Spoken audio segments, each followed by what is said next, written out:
Assalamualaikum warahmatullahi wabarakatuh. This is your sister Farina Siddiqui and I'm talking to all my brothers and sisters who are parents. So today I'm here to share a beautiful news with the parents and the youth who are listening to me. GenMYX, Heroes of Tomorrow. Yes, this amazingly exciting title is given to an amazing event that is happening on July 8th from 9 a.m. to 9 p.m.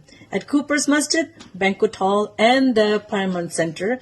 It's a jam-packed event called Tournament, and there will be games, there will be workshop, there will be sports, there will be amazing lineup of speakers like, Ali Dawah, and we have Ustad Faraz Marish, we have Sheikh Ustad, we have Sheikh Rasool, we have Brother Hassan Asad, we have Sister Kulsum Kazim.